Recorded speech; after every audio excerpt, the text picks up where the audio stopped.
Pendant que beaucoup imaginent encore Nicolas Maduro dans son palais présidentiel de Caracas, la réalité est tout autre. Depuis le 3 janvier, il est enfermé dans une prison américaine.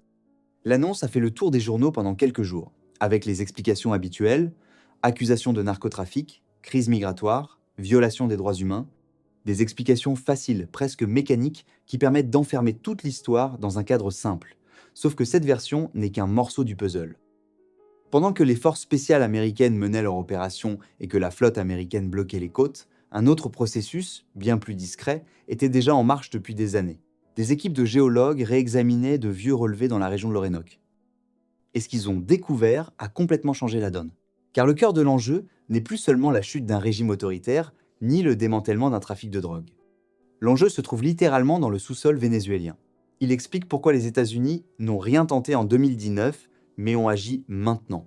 Au fond de la zone minière de l'Orénoque, dans la boue, dans les couches géologiques jamais vraiment exploitées, se trouvent les matières premières qui peuvent redessiner l'économie mondiale des prochaines décennies. Pendant près de 20 ans, le Venezuela a été considéré comme un cas d'école de l'effondrement d'un État. Hyperinflation incontrôlable, avec une monnaie qui perdait sa valeur entre le matin et l'après-midi. Les coupures électriques interminables. Des départs massifs. Près de 8 millions de personnes ont quitté le pays, et la plupart ne reviendront jamais.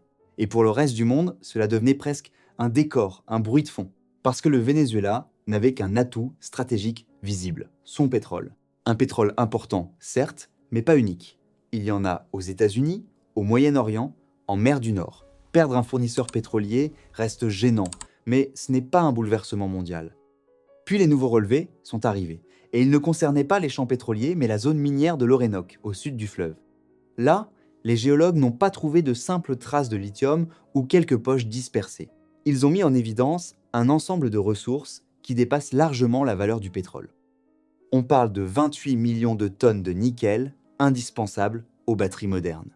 On parle de coltan, qui permet de fabriquer les microprocesseurs de tous les appareils électroniques, des téléphones aux missiles guidés.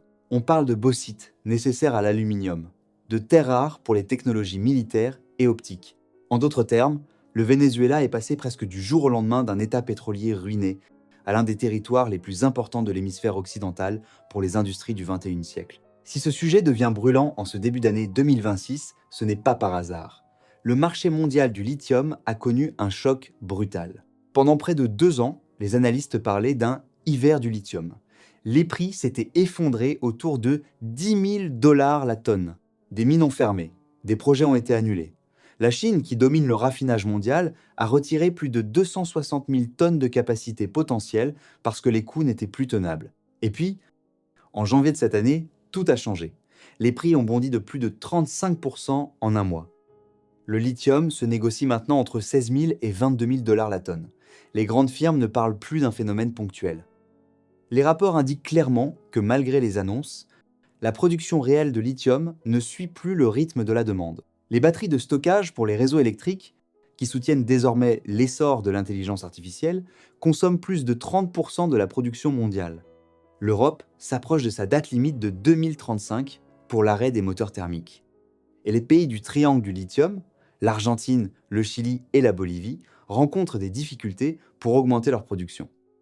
C'est précisément dans ce vide que le Venezuela s'est retrouvé projeté. Et contrairement à ce que beaucoup imaginent, la zone minière vénézuélienne n'est pas uniquement une promesse de lithium.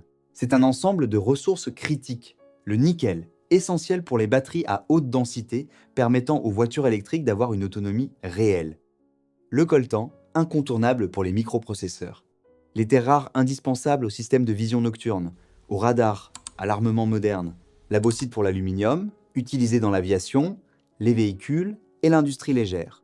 Certains journaux européens ont même avancé que le Venezuela pourrait détenir jusqu'à 15% des réserves mondiales de lithium, en plus d'autres métaux critiques. Dès lors, quand les États-Unis déploient des navires et imposent un blocus, il ne s'agit plus de pétrole. Il s'agit de la chaîne d'approvisionnement entière de l'industrie moderne. Beaucoup se demandent pourquoi Washington n'a pas agi plus tôt. Pourquoi ne pas avoir renversé Maduro en 2019, lorsqu'il était déjà affaibli et largement isolé diplomatiquement? Parce qu'en 2019, le Venezuela n'avait que du pétrole. Et pour Washington, cela ne justifiait pas un affrontement direct avec la Russie, la Chine et l'Iran, principaux soutiens du régime. Mais en 2026, la situation est totalement différente. Aujourd'hui, 60% de la capacité mondiale de raffinage du lithium est sous contrôle chinois. Ce qui signifie que chaque batterie vendue en Occident passe presque obligatoirement par une étape contrôlée par Pékin. Or, le Venezuela, endetté envers la Chine à hauteur d'environ 10 à 12 milliards de dollars, devenait une cible évidente pour les entreprises chinoises qui avançaient discrètement leurs pions depuis des années. Si la Chine verrouillait les ressources vénézuéliennes, cela signifiait une dépendance structurelle, durable et presque impossible à renverser pour l'Occident.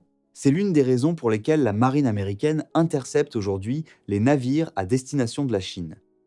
Et c'est aussi la raison pour laquelle les États-Unis demandent au nouveau pouvoir vénézuélien de couper immédiatement leurs liens avec Pékin. Les discours officiels parlent de démocratie, de libération du peuple vénézuélien, mais en réalité, il s'agit surtout de dire à la Chine: vous n'aurez pas les ressources qui alimenteront l'économie des prochaines décennies.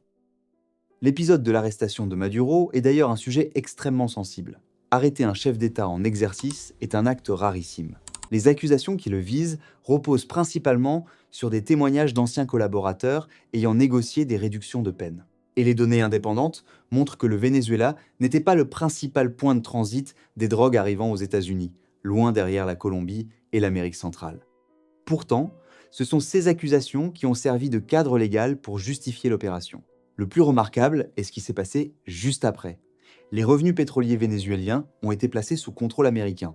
Les autorités de transition ont reçu l'ordre de rompre leurs alliances stratégiques avec la Chine, la Russie et l'Iran. Les ventes de pétrole doivent désormais être effectuées uniquement dans un cadre approuvé par Washington. Certains responsables américains ont même déclaré que, contrairement à l'Irak, où les États-Unis n'avaient pas gardé le pétrole cette fois-ci, ils n'allaient pas refaire la même erreur. Au milieu de cette rivalité entre Washington et Pékin, un autre acteur s'invite pourtant dans les discussions, l'Inde. Depuis plusieurs mois, l'Inde cherche à diversifier ses sources de lithium et de métaux critiques. Le pays accélère sa transition vers l'électromobilité et sa production nationale de batteries reste dépendante des importations chinoises. L'Inde possède déjà des investissements historiques dans le secteur pétrolier vénézuélien et voit dans ce chaos une opportunité rare.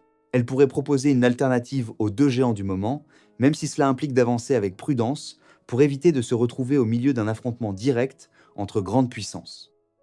Alors que se passe-t-il maintenant? Nous sommes en février 2026. Maduro est derrière les barreaux aux États-Unis, la marine américaine contrôle la façade maritime du Venezuela, la Chine tente de sauver ce qu'elle peut de ses investissements, et les richesses du sous-sol vénézuélien dorment toujours en grande partie sous terre. Trois scénarios se dessinent. Le premier, celui que préfèrent les États-Unis, un gouvernement vénézuélien aligné sur Washington, prenant ses distances avec Pékin et ouvrant largement les portes aux entreprises américaines. Dans cette hypothèse, dans 5 ans, le Venezuela pourrait devenir le premier producteur de lithium des Amériques, avec un boom économique piloté par des investissements étrangers.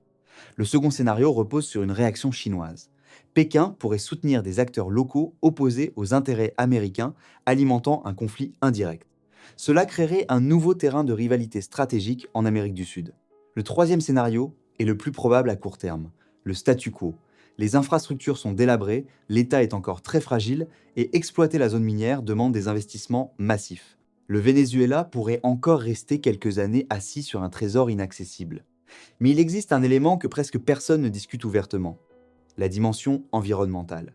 La zone minière de l'Orénoque représente plus de 112 000 km², soit environ 12% du territoire national.